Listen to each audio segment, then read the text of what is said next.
నాకు నా ప్యానల్కి ఓటు వేసి గెలిపించిన నా ఉద్యోగులందరికీ ధన్యవాదాలు, కృతజ్ఞతలు తెలియజేసుకుంటున్నాం. ముఖ్యంగా ఉద్యోగులకు సంబంధించిన సమస్యలు చాలా ఎక్కువగా ఉన్నాయి. కానీ ఎలక్షన్స్ వరకే నేను చూడాలనుకుంటున్నాను. మీ అందరి యొక్క ఉద్యోగులు అందరూ ఎవరైతే ఎలక్షన్స్లో పోటీ చేశారో అందరికీ కలుపుకొని వాళ్ళ యొక్క సలహాలు సూచనలు కూడా తీసుకొని ముందుకెళ్తామని మీ అందరూ తెలియజేస్తున్నాను. సచివాలయం అనేది ఒక కుటుంబంలో ఏ ఉద్యోగ సమస్య వచ్చినా మా సంఘం ముందుంటుందని గౌరవ ముఖ్యమంత్రి గారు చంద్రబాబు నాయుడు గారు, ఉప ముఖ్యమంత్రి గారు పవన్ కళ్యాణ్ గారు, లోకేష్ గారు అహర్నిశలు కష్టపడుతూ రాష్ట్ర అభివృద్ధి కోసం పెట్టుబడులు తీసుకురావడం కోసం ఎంతో కృషి చేస్తున్నారు. దానికి మా ఉద్యోగుల పాత్ర చాలా అవసరం ఉంది. వాళ్ళకి వెన్నుదన్నుగా నిలవాల్సిన అవసరం ఉంది. తప్పకుండా ప్రభుత్వానికి ఉద్యోగుల మధ్య వారధిగా ఉంటూ ఉద్యోగులు రావాల్సిన సమస్యలు పరిష్కరించుకుంటూ ముందుకు సాగుతాము. అందరం ముఖ్యంగా హామీలు ఇవ్వడం జరిగింది.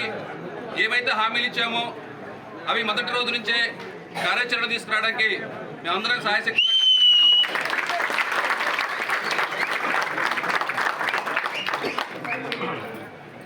ఈ ఎలక్షన్ ఈ నెల రోజుల పాటు నాతో నడిచి నన్ను వెన్నంటి నడిపించిన మురళీకృష్ణ గారు,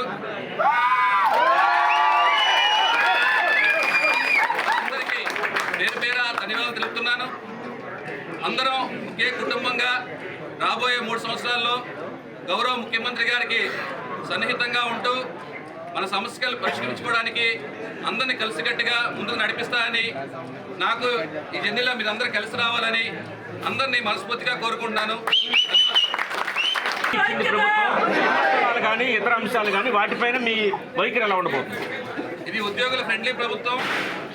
గౌరవ చంద్రబాబు నాయుడు గారు గతంలో మేము 2013 నుంచి 19 వరకు పనిచేసినప్పుడు ఉద్యోగులకు సంబంధించి ఎన్నో సమస్యలు పరిష్కరించడం జరిగింది. ఉద్యోగులు 43% ఫిట్మెంట్ ఇవ్వడంతో పాటు పిఆర్సీ అరియర్స్, సెక్రటరియట్ సచివాలయ ఉద్యోగుల కోసం క్యాంటీన్ సబ్సిడీ, దాంతోపాటు ఉద్యోగుల బస్ పాస్ సౌకర్యాలు, 10 లక్షల లోను ఇవ్వడం జరిగింది. ఇది చాలా ఫ్రెండ్లీ ప్రభుత్వం. ఈ ప్రభుత్వం వచ్చిన తర్వాత కూడా ఎన్నో సమస్యల పరిష్కారం చూపడం జరిగింది. సిపిఎస్ ఎంప్లాయీస్ సంబంధించిన ప్రాన్ అకౌంట్ల అమౌంట్ క్రెడిట్ని 10 నెలల క్రెడిట్ ఇవ్వడం జరిగింది.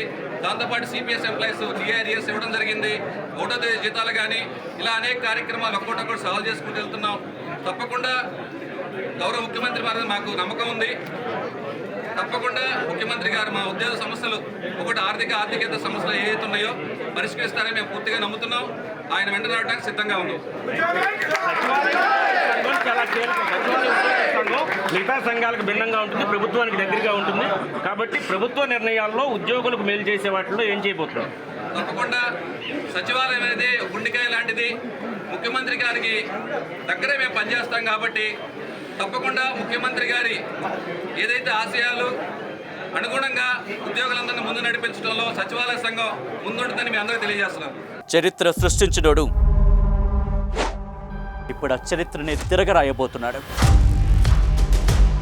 అబద్ధాల గోడల్ని బద్దలు కొట్టి నిజాలను రాగా మీ ముందుంచబోతున్నాడు. నిజమైన వార్తల కోసం వెంటనే డౌన్లోడ్ చేసుకోండి రా యాప్ని.